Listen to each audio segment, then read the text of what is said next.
Magandang umaga po sa ating lahat. Narito ang weather update para sa araw ng Lunes, February 10, 2025. Wala pa rin man tayong minomonitor na anumang bagyo or low pressure area sa loob at labas ng ating Philippine Area of Responsibility. Pero meron tayong tatlong weather system na nakakaapekto dito sa ating bansa. Una na dito ang northeast monsoon or ang hanging amihan na patuloy na umiiral dito sa malaking bahagi ng Luzon. Samantala, yung easterlies naman natin or yung mainit at maalinsangan na hangin na nanggagaling sa dagat Pasipiko ay patuloy naman umiiral dito sa may Mindanao. Sa ngayon, dahil po dito sa northeast monsoon, dahil sa malamig na hangin na dala nito at easterlies, mainit na hangin, yung salubungan po nito ay nagre-resulta sa tinatawag nating shear line na nagdadala rin po ng mga pag-ulan lalo na dito sa may Bicol region, pati na rin dito sa may Visayas. Dahil dito sa tatlong weather system na ating nakakaapekto sa ating bansa, nagdadala po ito ng mga pag-ulan sa iba't ibang bahagi ng ating bansa. Una na dito yung northeast monsoon natin, inaasahan natin makakaranas ng maulap na papawirin na may mga pag-ulan dito sa may Metro Manila, Cagayan Valley, Cordillera Administrative Region, ilang bahagi ng Central Luzon, pati na rin ng Calabarzon. Dulot naman ng shear line na asahan natin makakaranas ng maulap na papawirin na may mga kalat-kalat na pag-ulan dito sa may Aurora, Quezon, Bicol Region at Mimaropa. Para naman dito sa western section ng Northern Luzon, particularly dito sa may Ilocos Region, asahan naman po natin makakaranas sila ng maaliwalas na panahon pero asahan din natin yung mga isolated na mga pag-ambon. Agwat ng temperatura for Metro Manila 23 to 30 degrees Celsius, Lawag 23 to 29 degrees Celsius. For Tuguegarao, asahan natin ng 20 to 28 degrees Celsius, Baguio 15 to 22 degrees Celsius, Tagaytay 20 to 27 degrees Celsius, at Legazpi 25 to 28 degrees Celsius. Inaasahan din po natin ang mga pag-ulan dito sa Palawan at Visayas, dulot naman ito ng shear line. Kung makikita din po natin dito sa may Caraga, inaasahan din natin ang mga kalat-kalat na pag-ulan, dulot naman ito ng easterlies.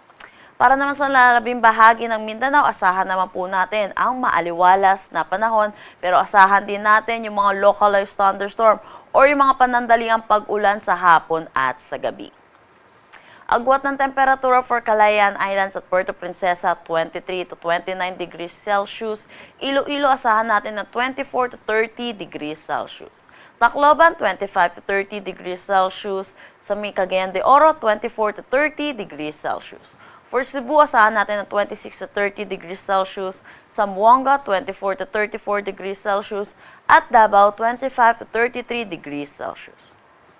Dulot na itong shear line, meron tayong nilabas na weather advisory. Ay asahan po natin yung moderate to heavy or 50 to 100 millimeters of rain dito sa may Palawan, Quezon, Oriental Mindoro, Camarines Norte, Camarines Sur, Catanduanes, Albay, Sorsogon, Northern Samar, Samar, Eastern Samar, Biliran at Leyte. Asahan po natin throughout this day po, asahan natin mga pag-ulan dito po sa mga yellow na areas po natin.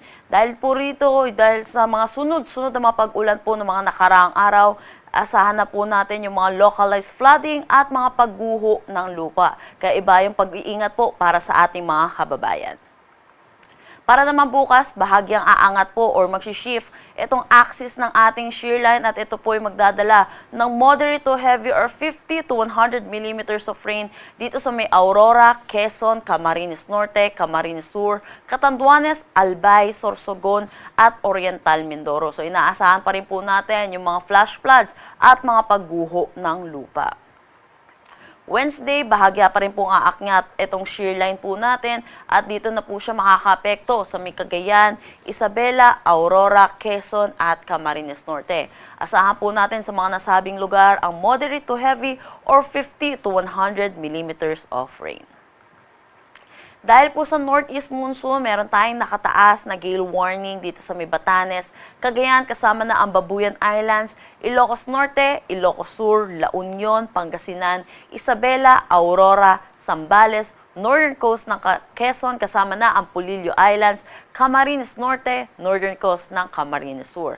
Pati na rin dito sa northern at eastern coast ng Catanduanes, eastern coast ng Albay, eastern coast ng Sorsogon, Calayan Islands, northern at eastern coast ng Northern Samar, eastern coast ng Eastern Samar. Kaya pinapaalalahanan po natin ang mga kababayan po natin, lalo na po yung may mga sasakyang maliit pandagat na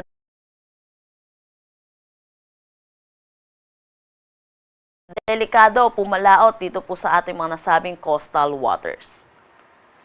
Ang sunrise mamaya ay 6:22 a.m. at ang sunset mamaya ay 5:59 a.m.